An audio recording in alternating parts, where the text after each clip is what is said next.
get.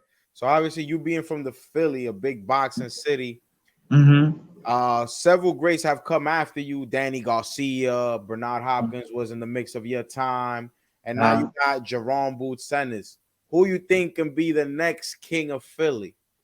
You just said it. Jerron Boots Ennis. And Jerron Bruce Ennis is probably the champion for the next decade. Oh, Um, as long as he continues to do what he needs to do, you know what I'm saying? His dad is my era, maybe a little before me. He Bozy knows the tactics of boxing. He's been around a long time. He actually a little younger than my dad, so him and my dad are good friends. They got great chemistry together. I just like seeing Bozy work. You know what I'm saying? His gym is right around the corner from the gym that I'm at. So him being in the same area I'm in, has a son. He had three sons that know what it is when it comes to the boxing. All of them were great, but like my dad had three boys too. I was the best out of all three of us, and Farad and Pooh, they great fighters, man. They my era. We all came around together. They was bigger than me, but I'm still like they old head as they call me. But at the end of the day, Jerron is the one. He's carrying that torch. And what I like about Jerron is that he's carrying the torch. People know that he's carrying the torch. He knows he has the torch. And he's just a great kid, man. A great human being.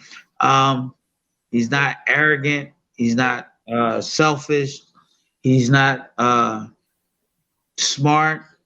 He's not flashy as of right now. I'm hoping that doesn't happen because, somewhere along the line, we all get to the point where, we smell ourselves. But I think with the family surrounding that he has, I think he's going to be good. I really do. I think he's going to be great. The only thing that I don't really like about the boxing era period with everybody, and it's not just me, not just maybe you or the other sports writers or sports cast, but this is just how it is. We all need to stay in our own lanes. We all need to exactly look at what we need to be looking at and work with who we need to be working with and think about what's going on right now. Like for instance, Jerron is the future, of course, but everybody trying to tie him up with Spence, Crawford. You know what I'm saying? Those guys are great. You know what I'm saying? Those guys, but they got their own agenda. They got their own class. They got their own world. They're in their own lane. Why are we trying to put a young kid in another man's lane that he can be put in, but let him do him in his lane and let Spencer them do their thing in their lane. You know what? It just be better.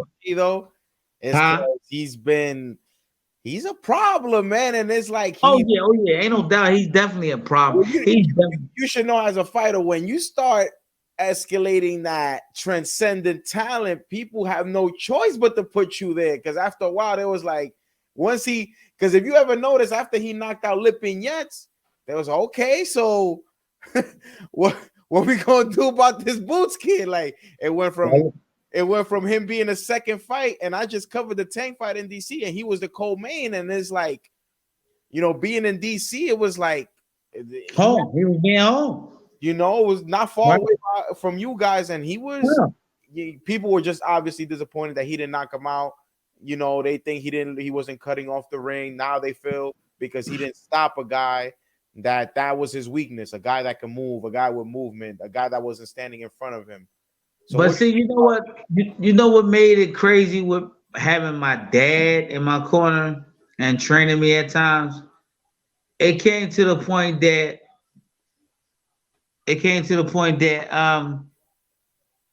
my dad was like, look, They're gonna talk about you regardless on what you do or how you do it. They're gonna talk about you at all. But the most important thing is you get rid of the person or you beat the person that's in front of you. Because if you don't and he beats you, then what? So, Oh, he shouldn't have been in there with that guy, or that guy beat him. And look, anybody they put in front of you, you supposed to get rid of them. It doesn't matter if the guy is 40-0, if the guy is 1-99.